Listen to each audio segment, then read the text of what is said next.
I'm just Gerald's laughing because he knows that sometimes, Annies, you like to announce we're live too early, and then the listeners on the YouTubes get cut off from the beginning. All right. We are live. Oh, good, good. This is Literary Roadhouse. One short story once a week. I'm Andy. I'm an ace. And I'm Gerald. Today we're reading. I almost forgot that I'm doing this is my story. I picked it. So now I get to tell you guys about it. We're reading The Ghost Birds by Karen Russell. Oh, and this is a story where we follow hapless dreamer Jasper, who's taking his daughter out on an expedition to see ghost birds as part of the Paranormal Birding Society. What? That's weird.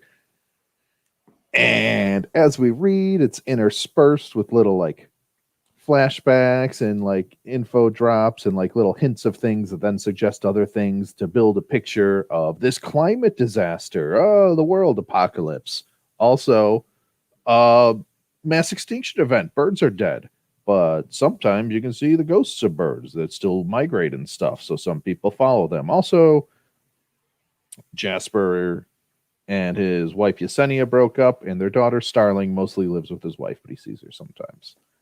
And then they go on this adventure out into the red zone and find where these swifts are going to land on this old abandoned school chimney. And then we find out, oh, Jasper's not a hapless dreamer. He's an idiot and an asshole, and his wife was right to keep him away from his daughter because he's completely ill-prepared for this expedition.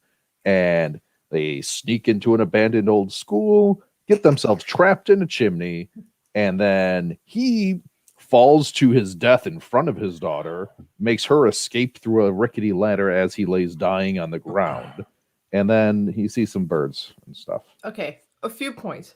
Point number one, I like that you've taken the opportunity to editorialize as much as possible in your summary, because that's normally my move. So, well done. I'm just letting everyone know how you feel before I can argue with you. Okay. All right. You know what, people? You know what? Listen. How about you go through the grief of a planet dying, and then you tell me how you would react? Yeah, I'm doing that. All right. So, Andy, is there anything else you would like to say about how you felt about the story? I did really, gosh, that's the thing that annoyed me about this story. I really liked like the first 2/3 of it. I thought the way they tied back into like what the climate apocalypse was and like all the little things. Oh, and there was a really good line I liked about whys when the kid's asking why. No adult is ever more than 3 whys away from the abyss. And I was like, ooh, like that. Nailed it. But then at the end, Jasper was just like stupid. He was just stupid and ill-prepared. He didn't check his safety equipment or have any backup plans before bringing his daughter into a super dangerous situation where he dies. Well, we don't know he dies. Yeah, we definitely know he dies. I don't think so. He super dies. Because he says, a few months from now, Yesenia is going to use a verb like kidnapped and a noun like danger to describe what happened. Is that ghost him who knows that? Or is that he who survives who knows that? No, it's definitely Ghost Him who knows that. He's like, well, maybe he's surmising like the Swifts. Maybe because he knows her and knows he's going to migrate like these dumb birds. But he's definitely going to be a ghost. I mean, there's a strong case for him being a ghost, but I think the ending's ambiguous in case you want to be hopeful. Yeah, well, I don't. He sucks and he deserves to die. Yeah. It's just ambiguous enough. But there's a strong case for he's dead. Okay. So Gerald, what did you think of the story?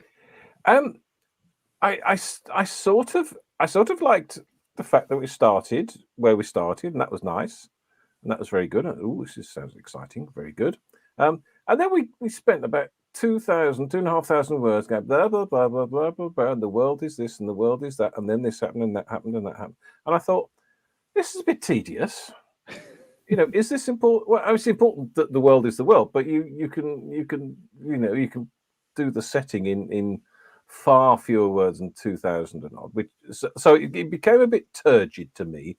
It's and I felt I was being forced to read it. Once they came back to the story, then we're off and running again.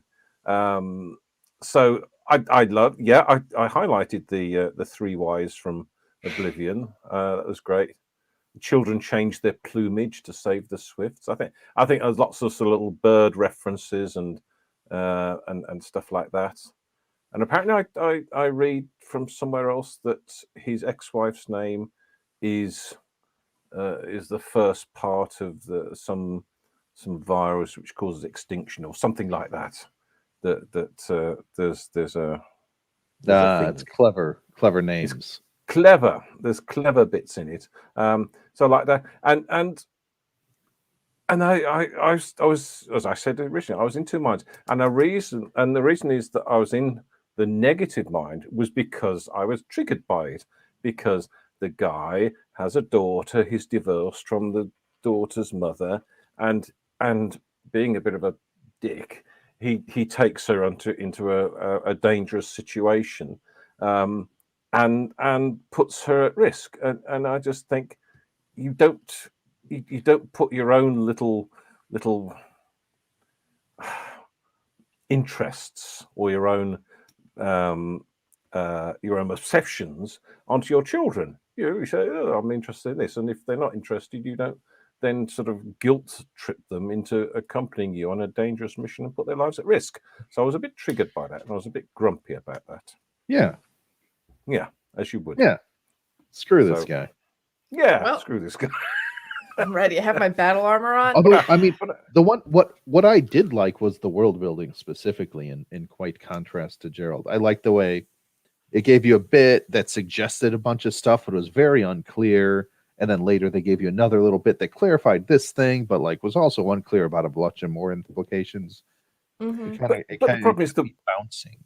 Yeah, but the world, most of the world building had nothing to do with the story. The story went on for too long for no point. And I did wonder whether it was whether she was doing this is part of a novel, but it isn't. It was written as a short story. But to me, there's far too much interest in how we got to this stage for a short piece of fiction. Well, Anyway. okay, all right, okay. Many points to be made. One of my points is it sounds like you guys actually like the story was great because it really hooked you guys and made you think about every potential decision in there. Like the only thing that seems like an actual criticism is the way that Gerald didn't like the info dump. But judging this character, but it doesn't sound like. So it doesn't sound like the decisions that he made for the character that was drawn was so unrealistic that you didn't believe this character could exist. That would be a bad story. But it sounds like you believe this dreamer, hapless person exists who made mistakes, who made this story. That's a good story. You're getting a good story from a believable character's horrible mistakes, which you are totally allowed to judge. So that's different, right? It's not like you don't believe Jasper would do this. You're like, yeah, Jasper would do this, and he's an idiot, and Yesenia was right, and he should never be allowed to take his daughter anywhere again. Also, why did his mom lie about this? Does she not care about her granddaughter? So my point being, I think it's a good story, and the judgment is a good thing, unless you don't believe he exists. But that doesn't seem to be the case. Yeah, because that would be an even worse story if you didn't think he exists. Or didn't right, that would be a bad story. That would be like if you don't believe there are people who would do something this dumb, or a specific character have been drawn in a way where you don't believe they would do that, then that's a bad story.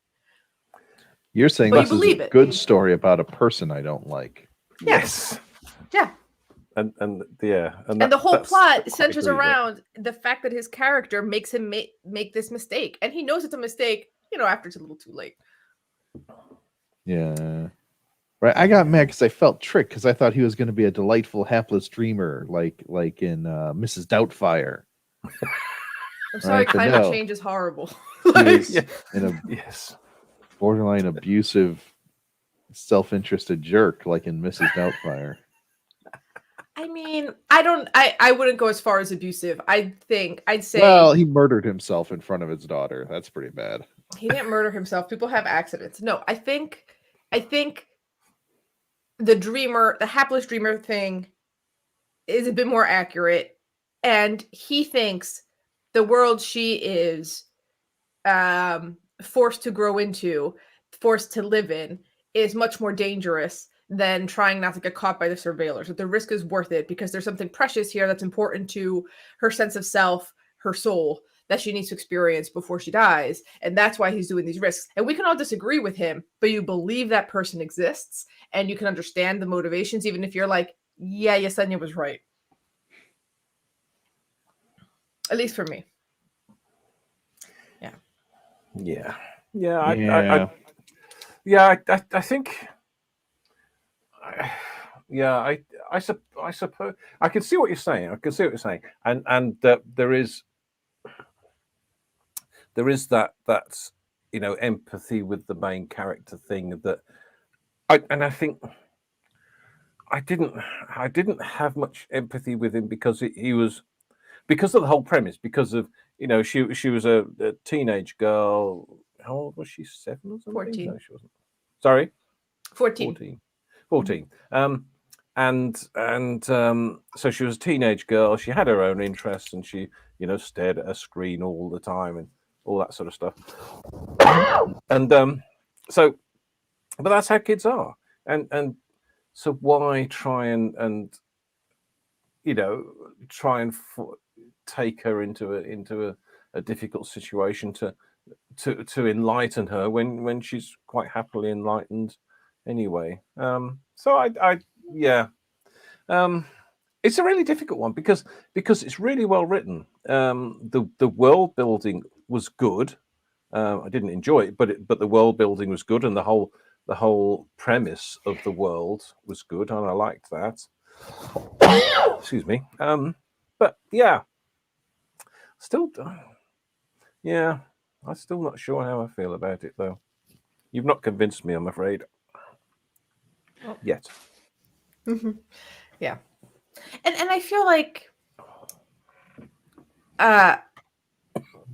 if it's because I think the stakes being so high and the risks being so high are where you're like, is the trade-off worth it? And he would say it is. But like, imagine if there was like some hobby, like there's some divorced parents and there's some like nature-based hobby that the dad's into, but the wife's just like, no, I don't want you to take the kid on a trip, and he does anyway, and they get attacked by a bear. Wasn't planned. They get attacked by a bear. If it hits different, but Yeah, I mean, you should but lie like, to your co-parent. the thing is,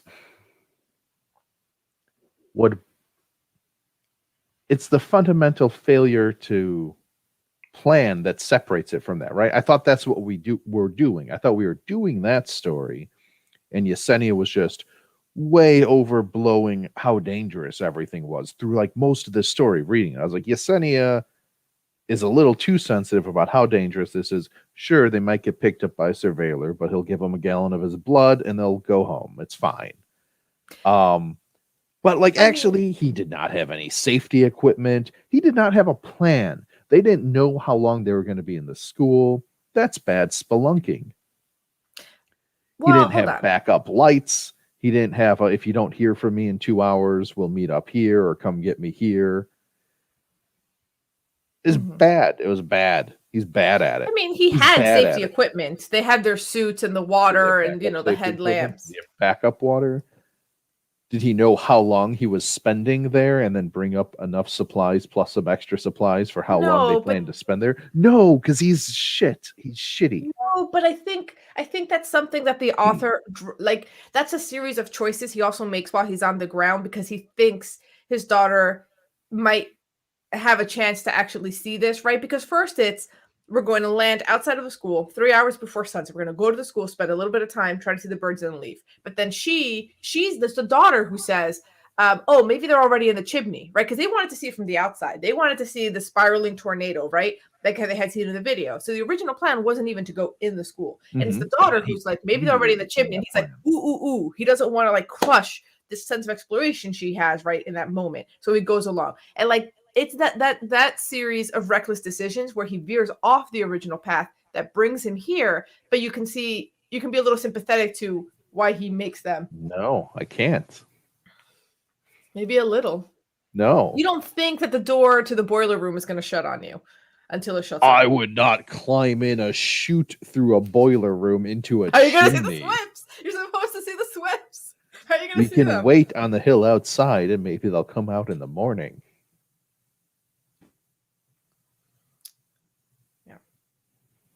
Yeah. He wants to go in the chicken.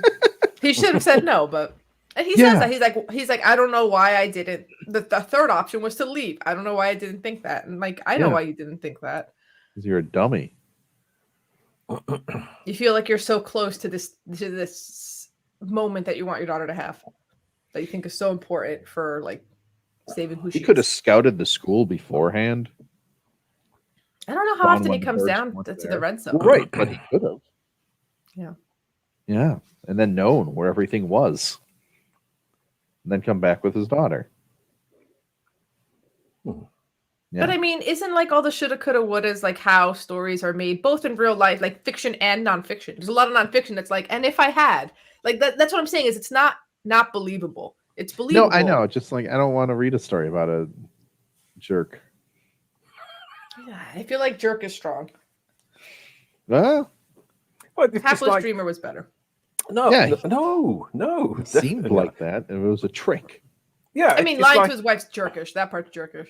it's like if you say to your daughter, "Hey, let's go sailing. We'll go in the boat and go sailing," and they go, "Oh, yeah, okay, then I'll go sailing." And I'll tell you all about my, how I love sailing, and you can experience it. And then storm clouds are, and it starts to rain, and the wind picks up, and he says, "It's fine," and she says, "Well, if you say so," and they go out in the storm and they die. I mean, that literally happens. Literally, people are like, "That's a little storm. We can do it," and then they, Right. Yeah. you know, But Like, that's jerks. So, yeah, but it still doesn't make it less stupid. calculations. Yeah. Plus, it's also like, oh, a storm's coming. We're fine. Well, shouldn't we at least radio for help? Nah, I don't have a radio. Oh, okay. Yeah, that part. Well, Who good needs a thing we've got radio? some backup water. Nah, I just brought enough for today. Yeah, the Well, radio I weighs mean- too much, so we left that behind. I mean, the whole radio thing they explain away is like not wanting to be tracked by satellites, where like the surveillors would definitely find you. I guess that seems okay. Like you don't have to turn it on; you have it with you, but you don't have to turn it on. And you turn it on in emergency. Pull the battery like in spy movies. Yeah, like in spy movies. Yeah, true. You could have had it just in case. That is pretty dumb, Yeah. but believably dumb. He is believably dumb. Yeah, but I guess I don't want him to be the main character of a story. He's believably If it was a whole dumb. novel of a really dumb character making this many dumb mistakes and then dying at the end after Well, like it would be over real 300 quick pages. That would suck. because they died. Now she could Right probably after tell. the first 20 Probably pages. write another 15 chapters on the world building. Oh, maybe it'd be another 15 about his ghost. Yeah. Yeah. I think in the short story format, you can get away with someone like this. And there is something, of course, at least to me, sympathetic about him, even if he made all the wrong decisions, because like the thing that he's clinging on to seems worth clinging on to, even if it's a little, out there. But right, the guy who wrote the obituary for the woodpecker that went extinct a few months ago, and it was like along with like 22 other birds in North America who wrote the obituary, and I think Nature like actually cried, right? Like, yeah, I think it's a bit of that. So like thing, yeah. I wonder if there's a bit of the two people here with children are more anti than the person who doesn't have children. Could that be it? I don't want to play the we're parents and you're not card, but it really strikes deeply into you don't put your children in danger. You don't, especially on a whim, just to show them something that you're interested in. It's well, and it makes a lot of the things, the dialogue read different when you reflect on them at the end, which, okay, I guess that's good writing. There you go. I guess she's making you think with her words like an author. That's good. Yeah. Very good, yes. Mm-hmm. I mean, you are right, and yeah, and the fact that it struck so deep is good writing, and it is, I think it's good writing as opposed to a good story. I think I like where this guy's going. Yeah, you bet. Okay. I think the story.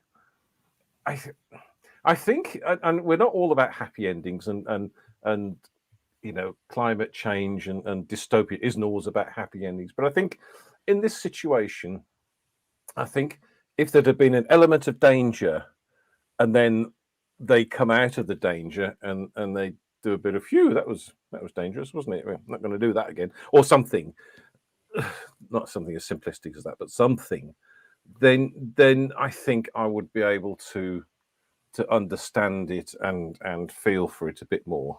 Because I like the thing about the birds. I like the whole premise for ghost birds, and that's a really good thing. And there's a lot to like about this story.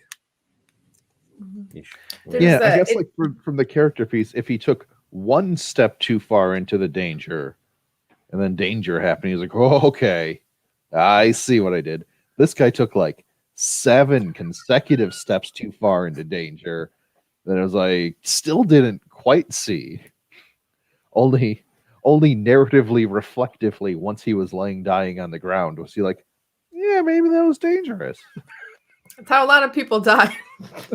But Yes. I also just like the idea of the paranormal birding society. I was reading, there's an interview in the New Yorker with Karen Russell where she talks about how like merging those two things, where it's like people who go out to see something elusive and it requires a lot of patience and a little bit of like faith and belief that it'll like be there. I thought that was really cool. That was a good thing to put together. Yeah, it was fun. Yeah, Also, the little tiny reveals where she's like, "Oh, he brings back like some, I think it was like, I forget, some bird song," and it's like just after you know that he's making his wife and daughter sit through this for 22 minutes. You're for like, 22 minutes. just a little. Oh, they God, listened for the all first right. 22 minutes. I was like, Yeah. oh. And only then Yesenia screamed, pantomime to scream. Yeah, Man, right. I would have broken way sooner. Super on Yesenia's side in this. I didn't think I was. I thought she was the mean mom who the dreamer separates from. Yeah, No, I think she's fine.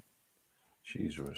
She's correct. Yeah. I didn't have like strong like anti-Yesenia things. I guess because anytime I read a story about a divorce from one side, I'm just like, okay. Like, Yeah. All right. Like I'm just like trained to be like, nah. That's fine. Whatever. Yeah. I'm sure Yesenia can tell a very compelling story. Now I'm even more sure of that. Yeah. But yeah, I thought it was good. It's a good story. He made mistakes, as people do. It's well written.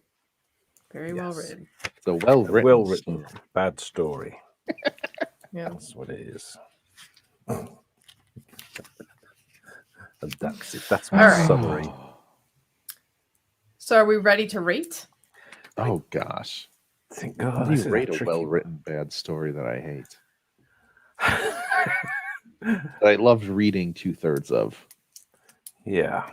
There's other things we didn't discuss as much, like Karen Russell touches on it more in her interview, where she's like, there's a question that Starling asks, like, who goes in first, who goes out last, and like how that kind of resonates throughout, like who goes up the chimney. Like there's this, the question is about the birds, but it's also is relevant about them as parents and how Karen Russell as a parent also, like her one desire is to outlive her children. But even that seems cruel and unfair. And I'm just like, that's what I've been saying about death from the beginning. Why aren't more people like, this is bullshit. This is ridiculous. Why is it like this? This makes no sense. Yeah. Did Andy freeze? I think Andy froze. Oh. Does he? Oh, yes, he did. Yeah, he'll be back. Oh, so Wi-Fi just dropped. He says his Wi-Fi just dropped. That's not good. Well, we can do our ratings as we wait for him to rejoin. Or unless you want to say anything else. I feel like I should say something else. Okay. Because there was a lot I liked about it. Yeah, it's Hello. I've returned. Hello. You're Andy. I'm Andy. And this is literary. Yeah, we still haven't rated, by the way. Okay, good. I'm gonna go. It's no right. Here we go. I'm wrestling with myself here because we way back in the midst of time, we said we are allowed to not like literary fiction, or not like a literary story.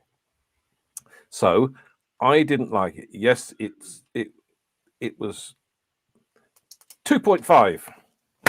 Boom. There you go. Wow. All right. Yes, because it was Okay. not a good story. Mm-hmm. Andy? Gosh. Yeah, I don't know. Do I want to give it a 2? That seems too low. I'm going to give it a 3. I'm going to give it a 3 Okay. because it was well written, but I hated it. So they even out. It's like a 2 and a 4. That makes sense. Okay. Well, I'm coming in hot at a 5. So Okay. yeah, I really Okay. liked it. You know what? I'm going 5.5 because my criteria for a 6, that's the max. It's I'm shouting from the rooftops and sharing it with people. I actually did share the story with some people. I'm not necessarily shouting. I'm sharing with people who are also reading this other climate fiction novel with me. So I was just like, hey guys, thematically relevant. So it wasn't necessarily like my other 6s, but I did think to share it. So 5.5. Thought it was very good. Okay. And I believe Jasper is like this and people like this exist. I believe Jasper was or was be like this because he's dead. Yeah. He will be dead. Yeah. Okay. But it did So- say that the black ice I feared did not come. So Well, I much just remains to assume be that's seen. because death is not stasis, but I just assume like the birds are all blue. They're super dead. Mm. But he was Yeah. seeing them while he was alive. But right, that's what I'm saying. It is ambiguous. He might not be dead. Like Yeah, he's there's a super strong dead. case either way. But the black that I feared could be after death. It's not just lights out. There is something else. It could be that, or it could be he didn't die. Depends on what. No, you he believe or deserves to wanna die. believe. So Yeah. Okay, that's There's a harsh. kind All and right. loving okay. God. All He'll be right. dead. Okay. All right. God damn. Okay.